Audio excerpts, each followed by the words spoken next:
Vamos abrir a palavra do Senhor, segundo livro de Reis, capítulo de número 4.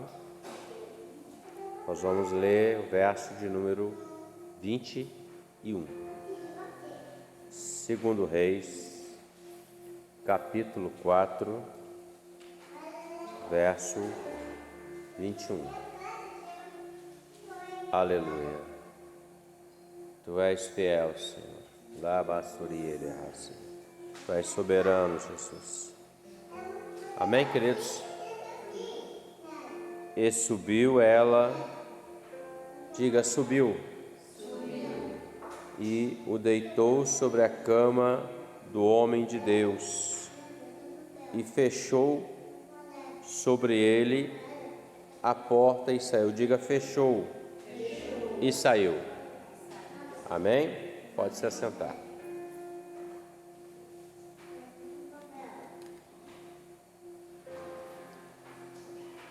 A palavra,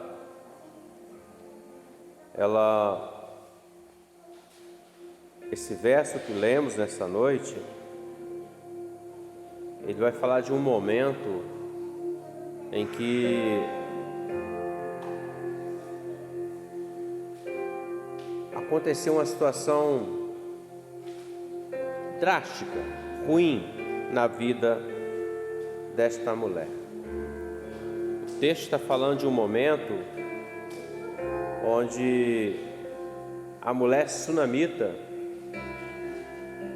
ela pega o filho que havia falecido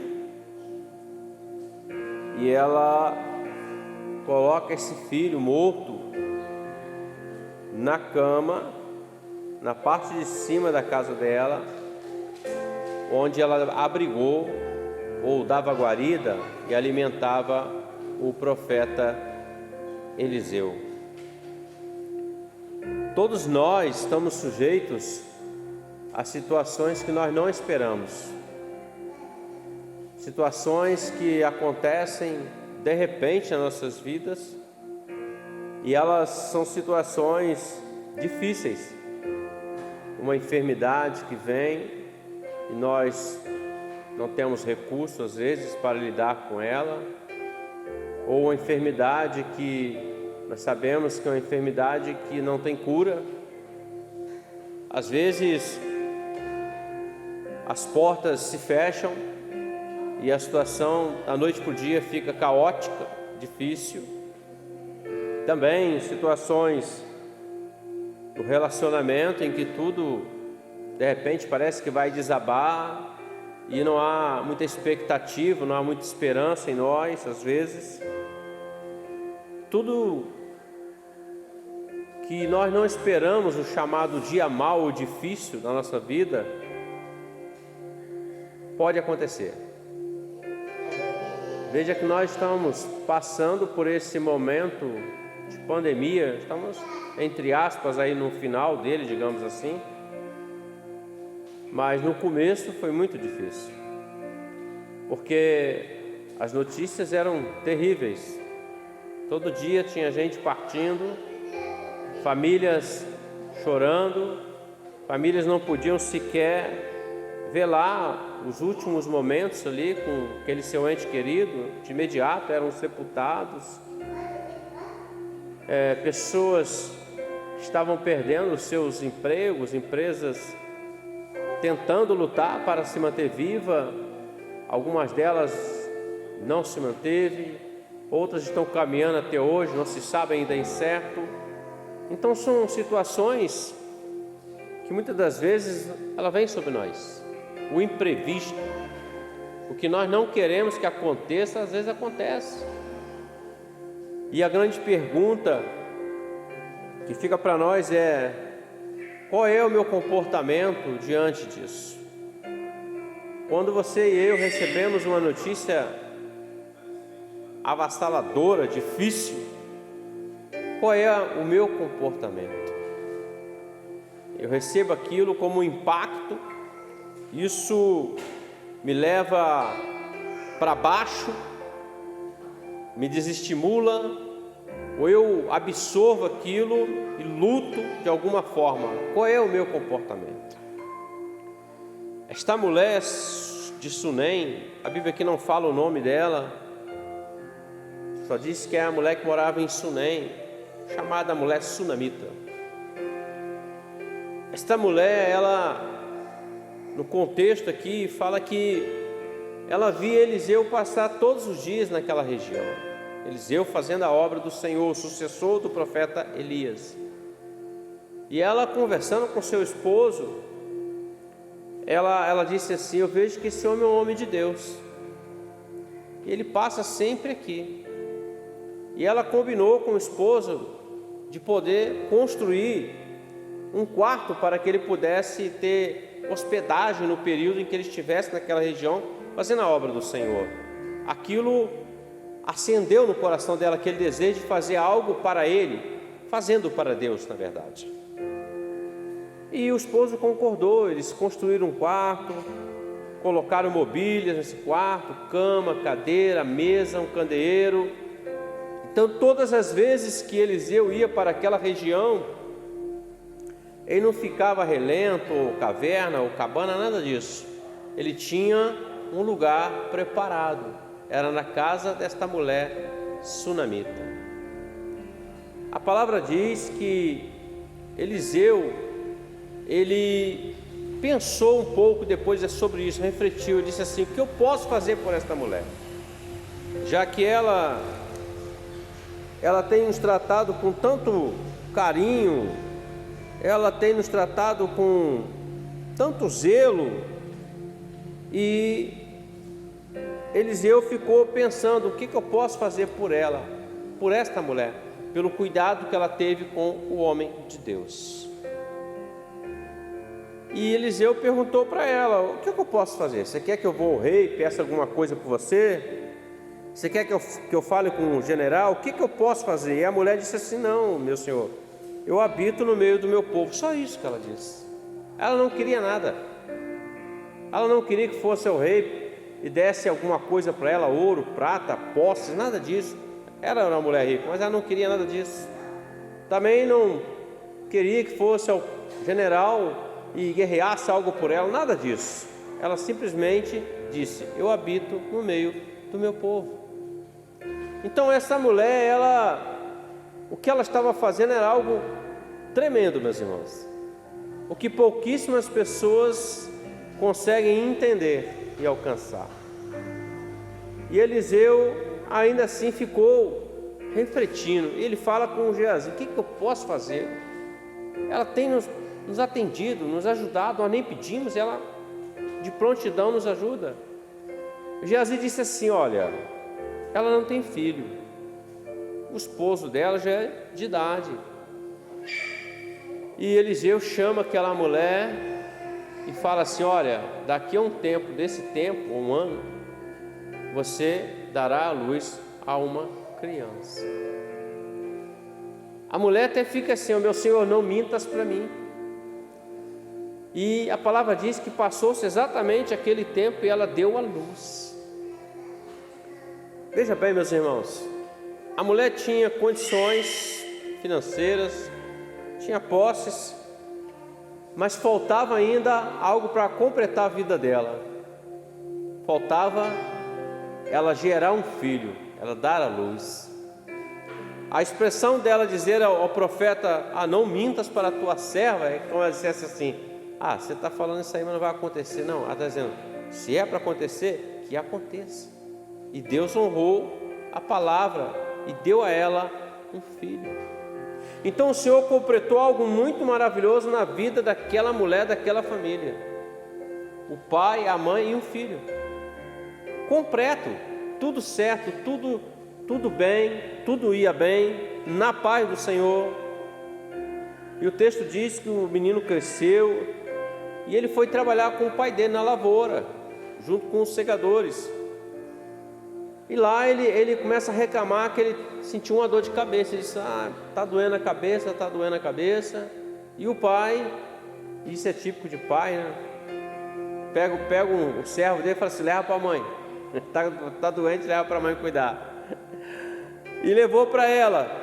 O texto diz que essa mulher botou a criança no colo dela e ficou ali no colo dela um tempo, até o meio-dia, e a criança veio a falecer. Agora vocês imaginam esse impacto na vida dessa mulher. Uma morte de um filho, a morte de uma bênção que Deus deu para ela, a morte, o fim daquilo que o Senhor decretou na vida dela. Muitos, meus irmãos, poderiam falar contra Deus. Nós já falamos de Jó muitas vezes. A mulher de Jó falou: amaldiçoa o seu Deus e morre. Muitos poderiam dizer: esse Deus é cruel, me deu, agora está me tirando. Poderia ser assim. Mas essa mulher, o texto que lemos diz que essa mulher, o verso 21, que é o nosso verso chave aqui dessa noite, diz que a mulher subiu, e subiu aonde? A parte de cima da casa dela, e deitou o menino sobre a cama do homem de Deus, a cama que ela construiu, botou o colchão lá, fechou a porta e saiu em direção ao homem de Deus. Algumas coisas que eu aprendo aqui nessa noite, nós vamos sair daqui entendendo isso. Primeiro, essa mulher pegou uma criança morta, aquilo que estava morto, e levou, subiu. O texto diz que ela subiu. Subir quer dizer, ela foi para a parte de cima, ela foi para a parte alta. A criança morreu. Quando algo morre, o que se faz? Joga-se para baixo, parte de baixo, cava-se a sepultura, enterra. Mas ela não, ela subiu, ela foi para a parte alta. Essa expressão subir quer dizer o seguinte, que ela está declarando, ela colocou o menino numa parte mais alta, dizendo, como se dissesse: o meu socorro vem do Senhor.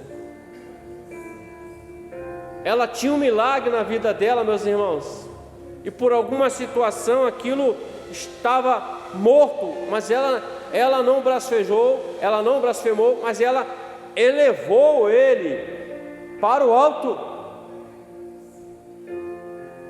Quando a situação difícil vem em nossas vidas, quando a notícia ruim vem, essa mulher nos dá um grande exemplo. Nós não podemos ficar focados naquilo que veio sobre nós, nós devemos levar aquilo para o alto, porque é do alto que vem o seu socorro, o meu socorro, meus irmãos. É do alto que vem a vitória sobre a sua vida e sobre a minha vida. É do alto que é ordenada a bênção sobre vocês, sobre a minha vida. É do alto que as coisas acontecem, ordenando Deus, meus irmãos, as coisas acontecem para a glória do nome do Senhor. Esta mulher subiu, colocou o menino na cama do profeta, sobre a cama, botou ele ali descansando. O que quer dizer isso, pastor? Olha, ela buscou, subiu ao alto, colocou sobre a cama, então agora ela vai esperando o que o Senhor vai fazer. Ela não aceitou aquela sentença, aquilo que veio sobre. Era uma bênção na vida dela, era algo que o Senhor operou um milagre. Então ela coloca sobre a cama do profeta. Ela não colocou sobre a dela. Ela não armou algo lá e colocou sobre um caixão, não. Ela colocou sobre a cama do homem de Deus. Um homem que entrava à casa dela, dormia naquele lugar, ela colocou ali. E não só isso, o texto diz que ela fechou a porta. É interessante refletirmos, irmãos, em pequenas coisas dentro do texto do Senhor, porque nós alcançamos aquilo que Deus tem como profundidade para nossas vidas. Olha a atitude dela: alto, deita, e ela fecha a porta. A expressão fechar a porta quer dizer: eu estou fechando para que algo não entre, para que algo não saia, fechando a porta. E ela está fechando a porta da murmuração. Ela não murmurou contra o Senhor, ela não blasfemou. Quando ela disse para Elias no começo: meu Senhor, não mintas para a tua serva, ela só disse assim: não mintas, mas ela creu. Fechou a porta da murmuração. Muitas pessoas não fazem isso, irmãos. Recebi o meu salário, essa desgraça.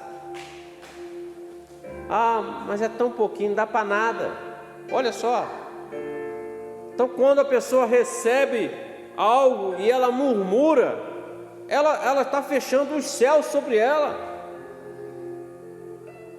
Se essa mulher coloca o menino na parte alta e começa a murmurar, não ia adiantar nada.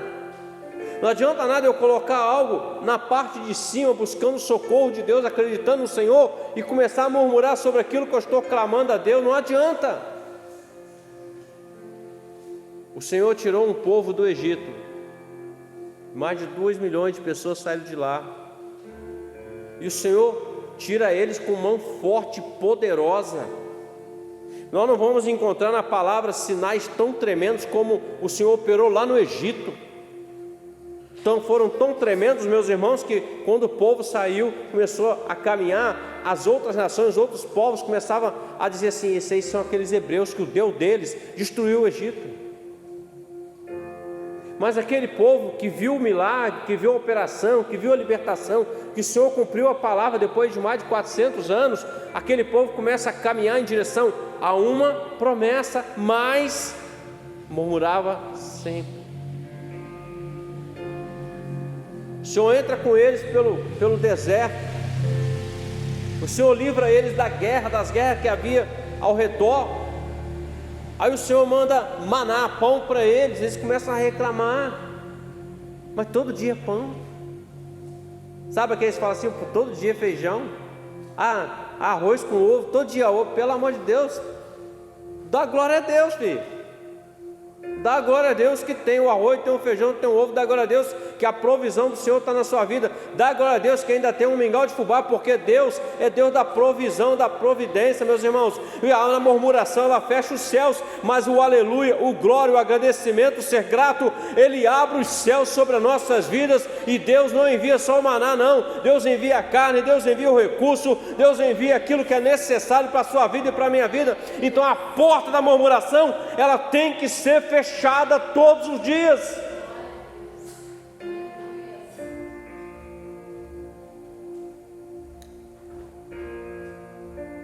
Uma outra porta, eu vou falar de 3 só. A porta do medo. Medo também, pastor? É, medo. Às vezes nós estamos vivendo um milagre de Deus, uma bênção de Deus. Aí nós deparamos com um vento contrário, uma situação adversa. Aí nós começamos a ter medo. E o medo começa a agir na nossa vida, começa a atrapalhar, e nós não conseguimos continuar a caminhada. Jesus vem caminhando sobre as águas, o mar está revolto, o vento está contrário, as ondas estão batendo contra o barco, e Pedro fala assim: mas é o Senhor mesmo? Se for o Senhor, me manda ir ter sobre as águas, caminhar. E Jesus diz: então venha. E ele vai caminhando. Meus irmãos, imagina a cena: Jesus está sobre as águas e Pedro caminhando sobre o mar revolto ali. E o texto diz que ele, sentindo o vento forte, ele teve medo e ele começa a afundar.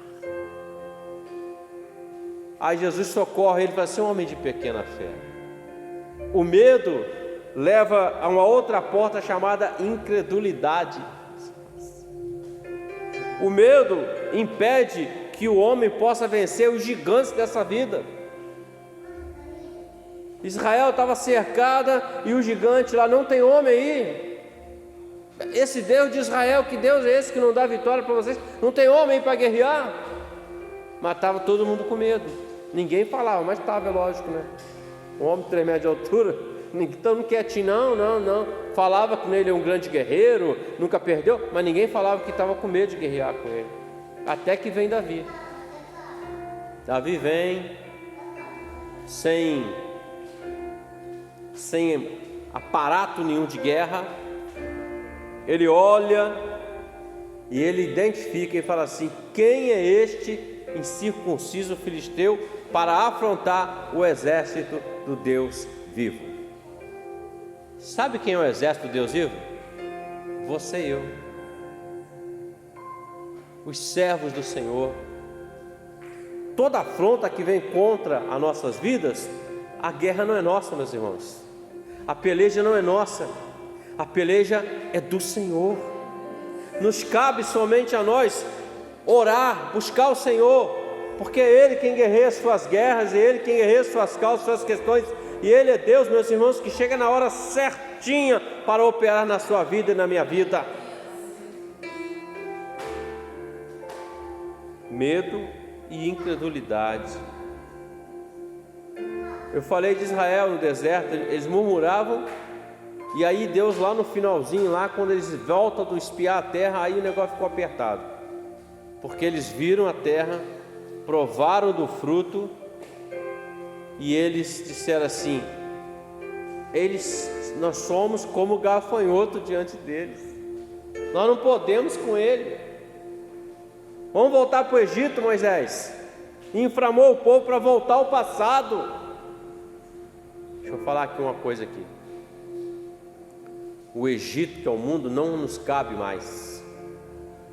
Quando Jesus fala assim para os apóstolos: se vocês não vão embora, depois que a multidão foi embora, que multiplicou o pão, Pedro fala assim: Senhor, para onde iremos nós, se só o Senhor tem as palavras da vida eterna? Você vai para o Egito? Não vou não, meu irmão. Pode me degolar aqui, não vou. Eu não quero Egito, eu quero Jerusalém celestial. Eu vou estar naquele grande dia adorando o Senhor, o Rei dos Reis, Senhor dos Senhores. Eu vou estar sentado naquela mesa, eu vou glorificar a Deus, porque o meu propósito, o meu alvo é o Senhor, meus irmãos. A incredulidade afasta o milagre. Jesus queria operar muitos outros sinais, mas foi impedido por causa da incredulidade das pessoas em lugares que ele foi. Até as cidades que ele operou sinais, como Betsaida, Corazim, Cafarnaum, ele questionou e disse assim: olha, eu operei tantas coisas aqui, se lá em Sodoma, Gomorra tivesse sido operados os sinais, eles já teriam se convertido, mas vocês não. Incredulidade. Ele falou assim: ó, tudo é possível ao que crê. Aquele que crê fará obras maiores que eu faço. Ela fechou a porta.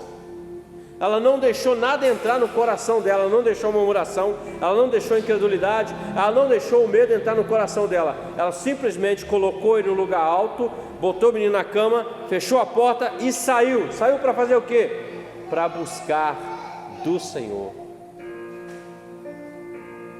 Ela não foi o esposo dela, ela não foi ao médico daquele lugar, ela não foi a lugar nenhum. Ela foi numa montaria e foi até aonde estava Eliseu, lá no Carmelo, no Monte Carmelo. É algo tão tremendo, irmãos, que Eliseu tinha uma intimidade muito grande com o Senhor, revelava todas as coisas para ele.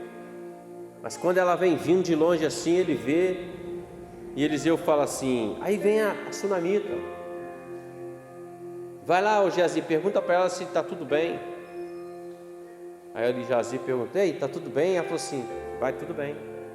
Como que vai tudo bem se alguém está morto? O filho está morto, lá na casa dela, na cidade dela, e ela fala para Geazi: não, está tudo certo, está tudo bem, porque ela não deixou que nada entrasse no coração dela impedisse ela de estar ali aos pés daquele que era o servo do Senhor. E quando ela chega, ela se prostra, começa a chorar. E Geazi começa até a questionar com ela. Eliseu fala assim: Geazi, deixa ela quieta, ela está amargurada. E Eliseu fala: ó, deixa ela quieta que ela está amargurada.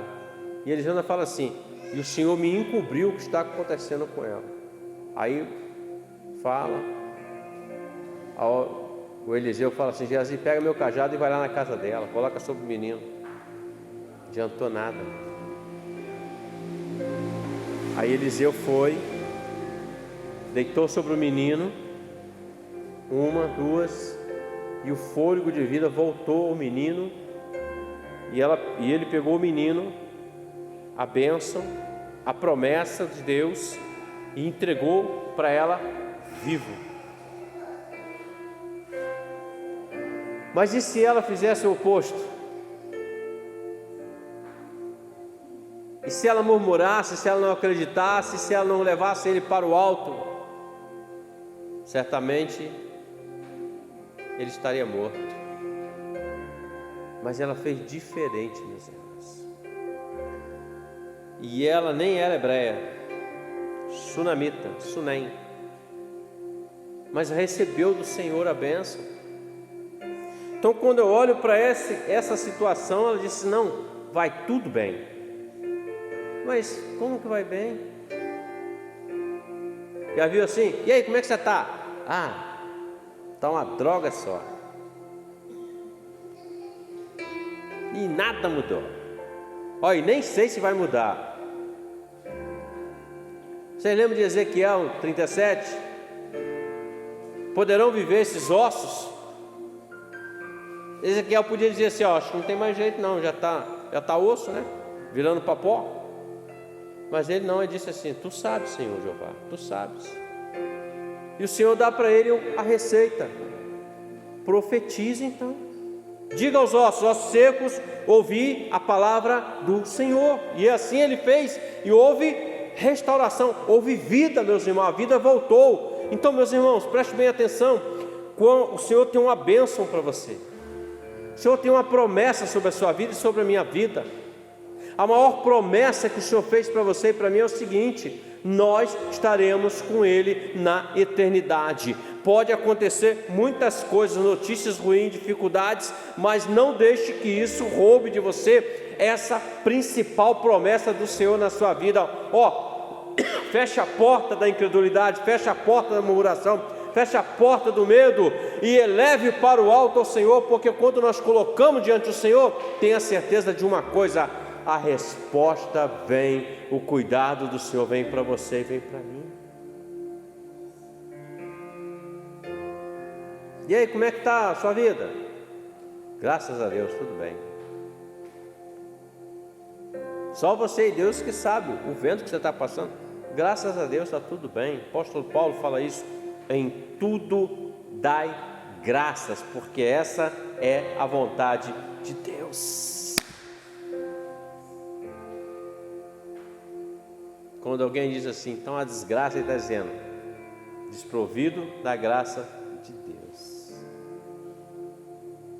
O Senhor falou isso para a igreja de Laodiceia: vocês estão desprovidos da minha graça, porque Jesus nem estava na igreja com ele, mas botaram ele para fora. Esta mulher nos deixa esse exemplo, meus irmãos. Estava no colo dela, morreu nas mãos dela, ela coloca na parte mais alta e vai buscar a resposta, e fecha a porta e vai buscar a resposta. Jesus nos ensinou uma coisa semelhante no Evangelho. Disse assim: entra no teu quarto, fecha a porta do teu quarto e ora em secreto, que teu Pai ouvirá a sua oração. É só isso que precisamos fazer, e deixar Deus trabalhar. Só isso. Então, nessa noite, vamos sair daqui hoje debaixo dessa graça. E aí, como é que tá? Graças a Deus, tudo bem. De repente você está precisando de alguma coisa, mas graças a Deus está tudo bem. Porque quando você dá graças, o céu se abre, Deus trabalha. Mas quando o homem não dá graças,